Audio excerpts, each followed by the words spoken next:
The ultimate flying monster, Lockheed C-5 Galaxy has the largest lift capacity of any U.S. transport aircraft, and the C-5 is the largest military aircraft in the world. It is able to carry 122 tons on 2 decks, lower deck for cargo, and the upper deck has seating for 73 passengers. It is a monster, but that is hard to put into perspective. This ultimate flying monster can hold 10 light armored vehicles, which at 12 tons each aren't very light at all. But let's get a bit more ambitious. An Apache helicopter gunship is a formidable weapon of war, and the C-5 can carry 6 of them. But empty of fuel and munitions, they are fairly light, so let's get heavy. An M1 Abrams main battle tank weighs 67 tons, and this monster aircraft can carry 2 of them, or 1 Abrams and 2 Bradley IFVs. That's all well and good, but what if you want to transport aircraft in your transport aircraft? The C-5 can swallow an entire Chinook transport helicopter inside it. But what if you want to transport 30 $30 depleted uranium shells at 1,000 plus Ms into enemy armor? Then you'll need one of these. A Galaxy can carry an A-10 Warthog, albeit with the wings and tail detached, to wherever you need it to be. But an A-10 is pretty slow, so what if you want to go fast? An F-14 is quite a bit faster than an A-10 and can fit nicely in the C-5's belly. But just in case you need to bail out over the water, it might be a good idea to bring a boat. With these information now, you can easily imagine how big this monster is. By late 1963, the conceptual design was named CXX. It was equipped with 4 engines instead of 6 in the earlier CX-4 concept. The CXX had a gross weight of 550,000 pounds, a maximum payload of 81,600 kilograms, and a speed of 500 miles per hour or 805 kilometers per h. The cargo compartment was 17.2 feet wide by 13.5 feet high and 100 feet long with front and rear access doors. USAF studies showed that high bypass turbofan engines were needed for thrust and fuel efficiency requirements. In May 1964, proposals for aircraft were received from Boeing, Douglas, General Dynamics, Lockheed, and Martin Marietta. General Electric, Curtiss-Wright, and Pratt & Whitney submitted proposals for the engines. The Air Force considered Boeing's design to be better than that of Lockheed, but Lockheed's proposal was the lowest total cost bid. Lockheed was selected as the winner in September 1965, then awarded a contract in December 1965. General Electric's TF-39 engine was selected in August 1965 to power the new transport plane. The first C-5A Galaxy was rolled out of the manufacturing plant in Marietta, Georgia, on the 2nd of March 1968. On the 30th of June 1968, flight testing of the C-5A began with the first flight, flown by Leo Sullivan with the call sign 8303 Heavy. Flight tests revealed that the aircraft exhibited a higher drag divergence Mach number than predicted by wind tunnel data. The maximum lift coefficient measured in flight with the flaps deflected at 40 degrees was higher than predicted 2.60, but was lower than predicted with the flaps deflected at 25 degrees and with the flaps retracted.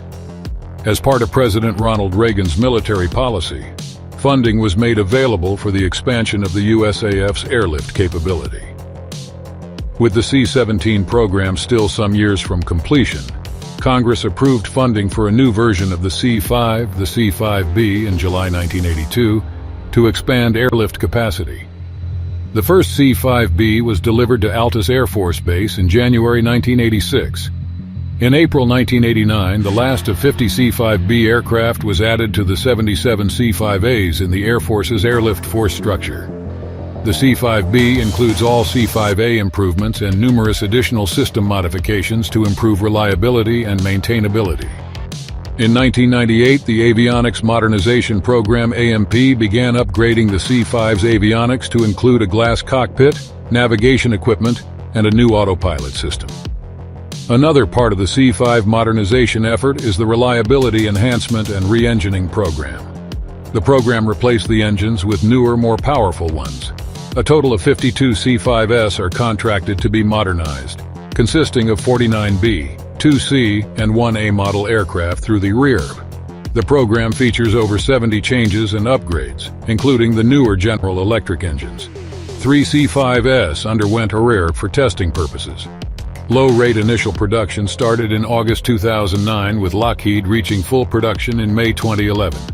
22 C-5M Super Galaxies have been completed as of August 2014. Our ERP upgrades were completed on the 25th of July 2018.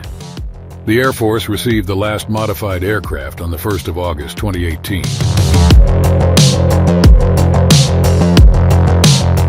The C-5 is a large, high-wing cargo aircraft with a distinctive high T-tail fin stabilizer. With 4 TF-39 turbofan engines mounted on pylons beneath wings that are swept 25 degrees, similar in layout to its smaller predecessor, the C-141 Starlifter. The C-5 has 12 internal wing tanks and is equipped for aerial refueling. Above the plane-length cargo deck is an upper deck for flight operations, and for seating 80 passengers in rear-facing seats, unlike most commercial airplanes, and the embarked loadmaster crew in forward-facing seats. Bay doors at both nose and tail open to enable drive-through loading and unloading of cargo. The first C-5A was delivered to the USAF on the 17th of December 1969.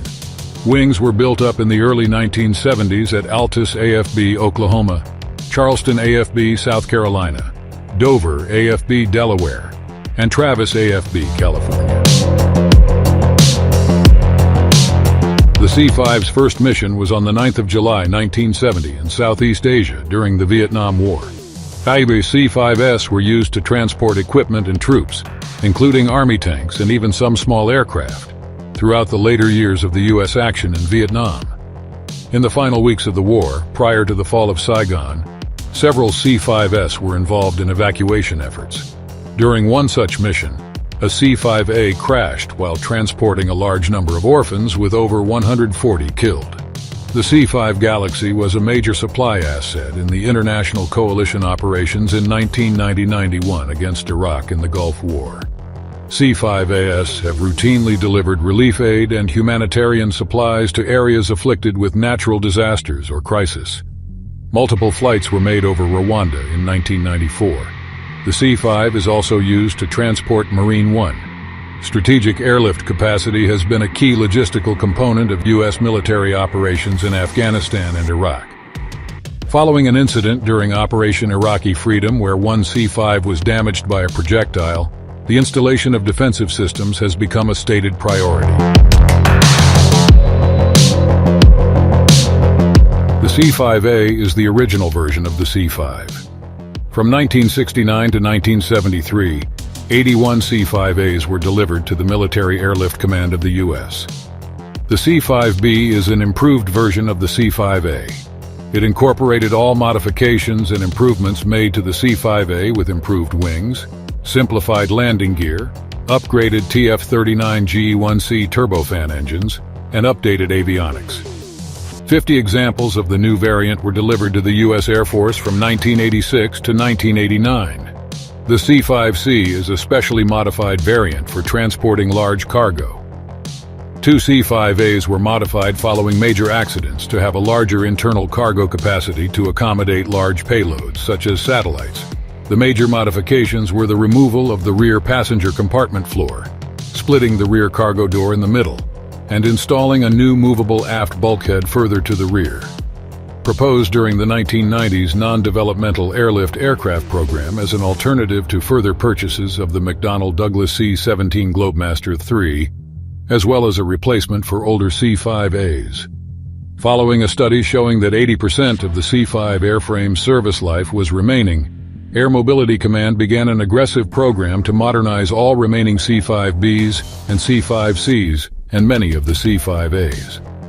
The C-5 avionics modernization program began in 1998 and includes upgrading the avionics to comply with global air traffic management standards, improving communications, fitting new flat panel displays, improving navigation and safety equipment, and installing a new autopilot system. The first flight of AC-5 with AMP occurred on the 21st of December 2002.